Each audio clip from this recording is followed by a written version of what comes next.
तो वही पर्यावरण से रिलेटेड 1-2 वीडियोज़ मैंने बनाए थे पिछले साल और ये बोला था कि चिंता मत करो, डरो मत। जो भी होगा उसको फेस करेंगे, लेकिन डरो मत। तो कुछ लोग इसका मतलब ये ले लेते हैं कि गुरुजी आप तो कंसर्न्ड हैं ही नहीं, आपको चिंता ही नहीं है। भाई मैं एक्शन की बात कर रहा हूँ। 2 चीज़ें हैं, एक तो चिंता करना, चिंता जताना और एक है कि उस पर एक्ट करना। अब मान लीजिए कि मेरी तबीयत खराब है, मुझे बुखार है। अब 2 आदमी आते हैं, एक बहुत चिंता जताता है, "अरे गुरुजी ये कब से हुआ और आपको तो बहुत ज़्यादा ये टेम्परेचर है और ये आपको ध्यान देना चाहिए" वगैरह-वगैरह, लेकिन कुछ नहीं कर रहा है। मतलब डॉक्टर को बुलाने नहीं जा रहा है, कोई होम रेमेडी हो तो वो बनाए, वो भी नहीं कर रहा है। कुछ पूछे आप क्या खाएँगे मैं बना देता हूँ, ये भी नहीं, बस बोल ही बोल रहा है, चिंता जता रहा है। तो बहुत लोग पर्यावरण पे भी यही कर रहे हैं। ये उनके पास फैक्ट्स हैं बहुत सारे और आप बोल सकते हो कि जी ऐसा है, बहुत भयावह स्थिति है और तो केवल बोलने से और डर जाने से कुछ फ़ायदा है? अब ये बात अलग है, जो लोग कह रहे हैं कि अवेयरनेस बढ़ा रहे हैं और फिर उस पे एक्शन भी लेंगे, अगर ऐसी तैयारी है तब तो ठीक है। पर ये भई डरने से क्या फ़ायदा? आपने चिंता जताई मेरे बुखार पे, किसको फ़ायदा हुआ? ना तो मुझे फ़ायदा हुआ, शायद और बुखार हो गया होगा तुम्हारी बातें सुन के, क्योंकि तुम कर तो कुछ रहे नहीं और तुम अगर ये चाहते हो कि गुरुजी ठीक हो जाएँ, तो चाहने से तो नहीं होगा ना, डरने से भी नहीं होगा। दूसरा आदमी आता है 1 ही मिनट के लिए, उसके पास टाइम कम है। अ, वो कहता है कि गुरुजी ये मैं कहीं से कहीं जा रहा था, मेरे साथ और भी लोग हैं, नीचे सड़क पे गाड़ी खड़ी है, ये 200 मीटर की चढ़ाई है, काफ़ी मैं बहुत साल से नहीं चढ़ा पहाड़ पे, आपको देखने आया था। लेकिन रास्ते में किसी ने बताया कि आपको तो बुखार है, तो मैं दवाई लेके आया। ये रास्ते में मतलब जब हम गाड़ी में ही आ रहे थे, तो मैंने फ़ोन किया किसी को बोला गुरुजी को मिलना है, उन्होंने कहा मिल तो लो लेकिन उनको बुखार है, तो मैंने गाड़ी रोकी, बीच में एक बाज़ार आया और ये दवाई ले लो गुरुजी अभी और वो किसी को बोलता है किसी साथी को जाओ पानी लेके आओ यार ज़रा गुनगुना, मुझे दवाई दे देता है। किसका उसके चेहरे पे कोई कोई दुःख नहीं है, वो मुस्कुरा रहा है कि टेम्परेचर आजकल गुरुजी बहुत लोगों को हो रहा है, ये वायरल फ़ीवर टाइप का है, ठीक हो जाएगा। तो और क्या हाल है? और तो आप मज़े में हैं ना, सब ठीक-ठाक है। वो मन को भी खुश करके चला गया, 1-2 मिनट में। तो ये जो है ना कि एक्शन लो भई, मैं सारी बात इन सारे वीडियोज़ में वही कर रहा हूँ, कैसा एक्शन हो जिससे मैं केवल पर्यावरण की बात नहीं कर रहा हूँ। मैं पूरे विराट परिदृश्य को देख रहा हूँ जिसमें इंसानियत की अ, दिशा क्या होगी आगे, कैसे करके ये पूरी दुनिया, पूरी मनुष्य जाति अ, अच्छे रास्ते पर आए और इसमें पर्यावरण मैं अलग से नहीं बोल रहा हूँ, लेकिन पर्यावरण से रिलेटेड आपको लगभग हर वीडियो में बात मिल जाएगी। मैं बताता हूँ कैसे। भई पॉल्यूशन हो रहा है, पॉल्यूशन बहुत ज़्यादा बढ़ रहा है और ये जो एमिशन है व्हीकल्स से, फैक्ट्रीज़ से इसके कारण हो रहा है ज़्यादातर। तो गाड़ी से कार्बन मोनोऑक्साइड बनता है कि और ये जो बड़ी-बड़ी फैक्ट्रीज़ हैं, तो कार्बन डाइऑक्साइड के अलावा सल्फर डाइऑक्साइड वगैरह भी बनता है। और ये बहुत सारी ऐसी गैसें डेंजरस नाइट्रोजन और ऑक्सीजन को मिलके जो बनती हैं, ये सब। अब तो क्या करना पड़ेगा कि ये व्हीकल्स कम करने पड़ेंगे। तो आप कर रहे हो? बहुत सारे लोग हैं पर्यावरण वाले, जिन्हें गाड़ी तो चाहिए ही चाहिए, एक्चुअली ज़रूरत नहीं है। वो बस से जा सकते हैं और ऑफ़िस भी नज़दीक है, पैदल भी जा सकते हैं, साइकिल से जा सकते हैं। तो वहाँ आपको नज़र नहीं आता। आप 12वीं जोड़ी जूता खरीदने वाले हैं। अब लेदर का नहीं खरीदोगे कि जी कि वो उसमें हिंसा है। कई लोग बहुत कॉन्शियस होते हैं या वीगन होते हैं कि ये लेदर का नहीं, तो किसका लोगे? कि जी प्लास्टिक का लेंगे। तो प्लास्टिक इंडस्ट्री भी तो वही पॉल्यूशन कर रही है बहुत ज़्यादा और प्लास्टिक तो ये रिन्यूएबल है भी नहीं। भई कभी तो खत्म होगा ना ये पेट्रोलियम। पर चलो, खरीद क्यों रहे हो 12वीं जोड़ी? इतने सारे नए जूते पड़े हुए हैं। तो वहाँ पे आपको ख़्याल नहीं आ रहा पर्यावरण का। जीवन में सिम्प्लिसिटी, सादगी, उसकी ज़रूरत है और सादगी मजबूरी नहीं। आपको अपने अंदर कोई शक्ति का, प्रेम का, सुंदरता का सोर्स मिल गया, थोड़ा-सा ही सही और आपको पता चल गया कि ये है असली डायरेक्शन। इसलिए मैं ध्यान की बात कर रहा हूँ। आप ध्यान करोगे तो आपकी शक्ति बढ़ेगी, आपको अपने अंदर सोर्स मिल जाएगा शक्ति का।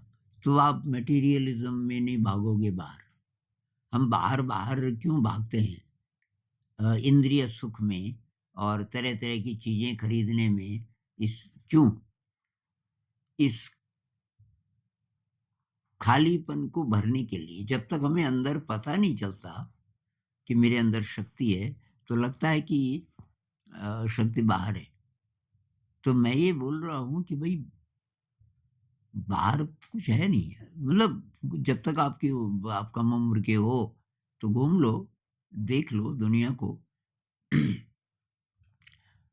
अब आपको मोटरसाइकिल चाहिए जी, कुछ दिन पहले किसी का कमेंट आया था।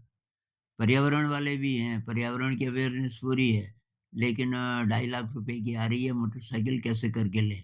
ले क्यों रहे हो? इसलिए नहीं कि एक्चुअली ज़रूरत है। आपका कॉलेज भी, आपका इंस्टीट्यूट भी नज़दीक है, बाइसिकल पे जा सकते हो।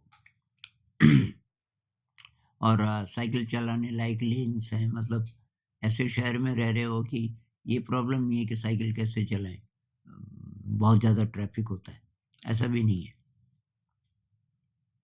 तो ये विरोधाभासी डबल वैल्यूज़ हो गई ना आपकी। भई ज़िंदगी को सादगी से, खूबसूरती से जीना सीखो और मेडिटेशन का अभ्यास करो।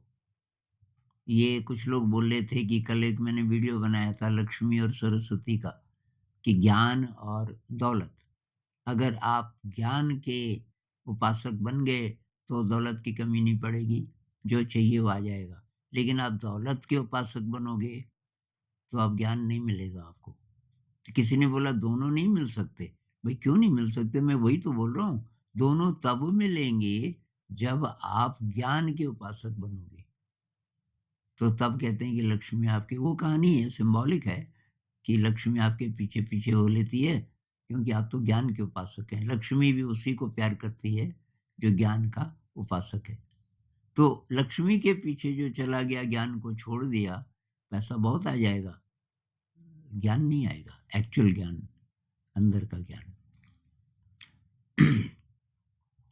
तो भई मैं जब बोलता हूँ पर्यावरण अ, से रिलेटेड जो डरावनी चीज़ें हैं, उनसे डरो नहीं, जो होगा उसको फेस करेंगे। कुछ नहीं होगा, मैं ये नहीं बोल रहा हूँ, कुछ नहीं होगा मैं बोल रहा हूँ ग्लेशियर्स पीछे खिसक रहे हैं क्योंकि ये ग्लोबल वार्मिंग वगैरह-वगैरह ये सब समुद्र की इकोलॉजी बदल रही है अंदर और ये इधर से इंडस्ट्रीज़ तो अभी भी बढ़ती जा रही हैं। ये सब है, लेकिन आप एक्शन इंडिविजुअल लेवल पर ही ले सकते हैं। ये जो बड़ी-बड़ी सत्ताएँ हैं अ, इनको हम छू नहीं सकते अभी तो। लेकिन हम अपने स्तर पे तो काम कर सकते हैं ना। तो वही मैं वही बोल रहा हूँ। और मैं ये भी बोल रहा हूँ कि ये फाइनल जानकारी नहीं है। आपके पास जो जानकारी है धरती के बारे में कि किस गति से जंगल खत्म हो रहे हैं, डिज़र्टिफ़िकेशन हो रहा है और ये इंडस्ट्रीज़ कितनी रफ़्तार से बढ़ रही हैं, रिसोर्सेज़ कैसे खत्म हो रहे हैं हमारे वगैरह-वगैरह। पानी में सैलिनेशन बढ़ता जा रहा है, ज़मीन के पानी में। तो ये तो है, लेकिन पृथ्वी का जो पर्यावरण है, वो सूरज से प्रभावित होता है, ये मानते हैं ना? सूरज तो अल्टीमेट सोर्स है हमारा एनर्जी का। तो सूरज और पृथ्वी का क्या रिलेशनशिप है? वो कैसे कनेक्टेड हैं? केवल सूरज और पृथ्वी को ही भी हम ले लें, तो हमको नहीं पता। फिर पृथ्वी एक इंटेलिजेंट बीइंग है, पृथ्वी तो माँ है ना, वो अपने को हील करेगी। हील करने के प्रोसेस में बहुत बड़े-बड़े अ झटके लग सकते हैं मतलब तूफ़ान आ सकते हैं, अर्थक्वेक्स हो सकते हैं, कुछ भविष्यवाणियाँ हैं, ये एडगर केसी एक हैं, तो वो तो कह रहा है कि अमेरिका का एक पूरा हिस्सा ख़त्म हो जाएगा, समुद्र में चला जाएगा और काफ़ी डरावनी। तो डरने से क्या होगा? जो होगा देखा जाएगा, डेथ आएगी ज़्यादा से ज़्यादा। डरने की बजाय आप अपनी फ्रीक्वेंसी बढ़ाओ क्योंकि इसमें एक थ्योरी ये भी है। बहुत सारे जो आध्यात्मिक लोग हैं, वो ये कह रहे हैं कि कितना भी बड़ा उथल-पुथल हो जाए, लो वाइब्रेशन वाले ही लोग ज़्यादा मरेंगे। क्योंकि ये जो फिज़िकल आपदाएँ हैं भूकंप है, फ्लड्स है, पानी की कमी है, उससे जितने लोग मरेंगे उससे ज़्यादा मरेंगे लो फ्रीक्वेंसी के कारण और इनमें से भी कोई फँस गया अर्थक्वेक वाले इलाके में फ्लड्स के इलाके में, वहाँ भी वो ज़िंदा रह जाएँगे जिनकी हाई फ्रीक्वेंसी है। तो एक तरीका फ़िलहाल ये है, आप अपने व्यक्तिगत स्तर पे जो क सिंपल रहना है बहुत और कुछ नहीं करना आपने। सिंपल रहोगे तो पर्यावरण अपने आप सुरक्षित रहेगा। अच्छा दूसरी बात अगली पीढ़ी को किधर ले जा रहे हो आप? अगर आपके खेत हैं बहुत सारे और आप ये 10 टू 5 का जॉब कर रहे हो अ, और रोज़ प्रदूषण का शिकार हो रहे हो, बच्चे को अच्छे स्कूल में पढ़ाना चाहते हो, अच्छा मतलब महँगा, जहाँ वो फिर मटेरियलिस्ट बनेगा। इसीलिए मैं होम स्कूलिंग की बात कर रहा हूँ, मत भेजो। अगर आप सचमुच चाहते हो मनुष्य जाति का उत्थान हो, पर्यावरण का सुधार हो, तो बच्चों को कॉलेज वगैरह इन इंस्टीट्यूट्स में मत भेजो। या तो कोई ऐसा कॉलेज है, ऐसा इंस्टीट्यूट है जो वैल्यूज़ सिखाता है। तो बच्चे को तो आप मटीरियलिज़्म में ठेल रहे हो और खुद भी ज़मीन छोड़ दी आपने और ये 10 टू 5 का जॉब कर रहे हो। तो वो छोड़ कर के क्यों ना मेरे पास एक भाई साहब आए, जो कि अभी आर्मी में हैं, बहुत बड़े ऑफ़िसर और कहने लगे कि ये पिताजी से शुरू हुआ, दादाजी तक ठीक था, खेत हमारे बहुत सारे हैं। पिताजी शहर आए, वो सरकारी उसमें चले गए, कोई बहुत बढ़िया जॉब और फिर मैं भी इतनी आधी ज़िंदगी तो गुज़र गई। अब मुझे होश आ रहा है, क्या फ़ायदा ये इतना प्रदूषण झेल के और ये करके और वो करके, क्यों ना मैं खेती करूँ? और अब वो वापस गाँव आ रहे हैं, खेती करने के लिए। क्योंकि वो ये प्लेन्स के हैं, तो उनके पास बहुत ज़मीन है और बहुत उपजाऊ ज़मीन है। तो वही कुछ इस तरीके से सोचिए, अपना लाइफ़स्टाइल बदलो, अपने बच्चों को कैसे हम बचाएँ? जो गड़बड़ का हमें पता चल गया और हम अब एक्शन लेने लग गए, बच्चे को तो उधर ही तो नहीं ठेल रहे हम फिर। तो थोड़ा उस पे अ, फिर ये बहुत सारी इसमें और बातें हैं, लेकिन जो आध्यात्मिक जो यात्रा है ना, वो तो सेंटर में होनी चाहिए। मैं वही कर रहा हूँ, वो होगा तो बाकी चीज़ें अपने आप हो जाएँगी। अगर आप ध्यान करने लगे, मैं स्ट्रेस मैनेजमेंट नहीं कह रहा हूँ कि काम तो वही करेंगे जी, रहेंगे तो मटेरियलिस्टिक ही, लेकिन ध्यान भी कर लेंगे और ध्यान से क्या पता मटेरियलिज़्म में मदद मिले और ज़्यादा अच्छी नौकरी लग जाए। तब आप 2 तरफ खींच रहे हो, तब प्रगति नहीं होगी आपकी। उसके लिए तो आपको साइकोलॉजिकली फ्री होना पड़ेगा दुनिया से। दुनिया में रहो, लेकिन उससे फ्री रहो। अभी आज सुबह एक चिट्ठी आई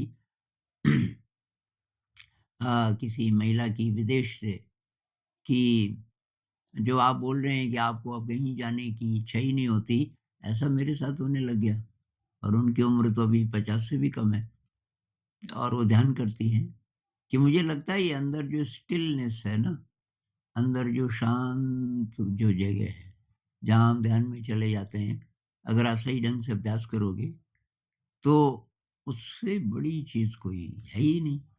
तो किसी चीज़ में रस ही नहीं बाहर।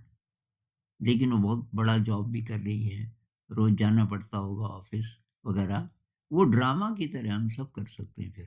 एक तो शक्ति बढ़ जाती है, ध्यान से आपकी शक्ति बहुत ज़्यादा बढ़ जाती है। तो पहले जो चीज़ें व्याकुल कर देती थी, प्रदूषण है, ये है, वो है, वो अब आप झेल लोगे आराम से जब तक झेलना ही पड़ जाए। और तो वही बेसिकली एक्शन क्या कर रहे हो आप अपने व्यक्तिगत स्तर पर। कुछ चीज़ें हैं हम नहीं बदल सकते, अब ग्लेशियर पिघल रहे हैं, तुरंत आप कुछ नहीं कर सकते, कोई एक्शन नहीं ले सकते। प्रार्थना कर सकते हो और चिंता जताने से कुछ होगा नहीं। ग्लेशियर पिघल रहे हैं जी, अब ये है, वो है, वो है, वो है, वो है। ये जो डराने वाली बातें हैं, डरने से पर्यावरण बदल जाएगा क्या? एक्शन से बदलेगा। एक्शन क्या लोगे? सबसे पहले अपने अंदर के उस तत्व का पता लगाओ, अपने अंदर की स्टिलनेस का पता लगाओ, जहाँ शक्ति का असली स्रोत है। तो मृत्यु का डर खत्म हो जाएगा। भाई मरेंगे ही तो ना, उथल-पुथल होगा, ये होगा, वो होगा, जो भी होगा अंत में डेथ आएगी, सफरिंग आएगी, कोई बीमारी आ सकती है, कुछ भी हो सकता है। तो सफरिंग के लिए तैयार रहो। अगर आपके अंदर ये अ, पता चल गया आपको कि मेरे अंदर ही है शक्ति, तो कोई भी कष्ट है, आप उसको वेलकम करोगे, आजा भाई, तुझे भी देख लेंगे और आप दूसरों को फिर बचा पाओगे। तो वही असली एक्शन ये है मेरे हिसाब से कि आप बदलिए, आप साइकोलॉजिकली फ्री हो जाइए दुनिया से। आप शक्ति से भरे हों हर समय, उत्साह से भरे हों और तब पता नहीं आपकी इस एक्शन का ही क्या असर पड़ने लग जाए, आपको पता भी नहीं चलेगा। आप अपनी व्यक्तिगत ज़िंदगी में बदले और उसका पता नहीं कहाँ-कहाँ, क्या-क्या असर हो सकता है। तो मेरी बात पे विचार करना और बहुत यार ऊपर-ऊपर से मत लेना चीज़ों को, ज़रा ढंग से सुना करो मैं क्या बोल रहा हूँ, गहराई से। क्योंकि नहीं तो फिर अर्थ का अनर्थ हो जाता है ना, पूरी बात सुननी चाहिए। अभी 3-4 दिन पहले मैंने बोला कि भई कहानी कैसे सुनानी चाहिए, थ्री लिटिल पिग्स की एक कहानी है जिसमें अंत में वो जो भेड़िया उनको मारने आता है, तो वो क्या को वो चिमनी से आता है भेड़िया नीचे वो कढ़ाई में गरम पानी रख देते हैं ये पिग्स और वो जब तक नीचे आता है तो कढ़ाई में गिरता है और ये उसको बचाते हैं। मैंने इस कहानी को चेंज किया कि जब भेड़िया बहुत असहाय हो जाता है, ये बोलते हैं, "भाई हम बचा सकते हैं तेरे को, लेकिन तू जैसे ही ठीक होगा खा जाएगा हमको।" और वो बोलता है, "नहीं, प्लीज़ मुझे बचाओ।" तो उसका हृदय परिवर्तन हो जाता है, ये उसको निकाल के उसकी मरहम पट्टी करके उसको बचाते हैं। तो मैंने कहा इससे अच्छी वैल्यूज़ आएँगी बच्चे के अंदर। अब छोटे बच्चे को आप थ्री लिटिल पिग्स की कहानी किसको सुनाओगे?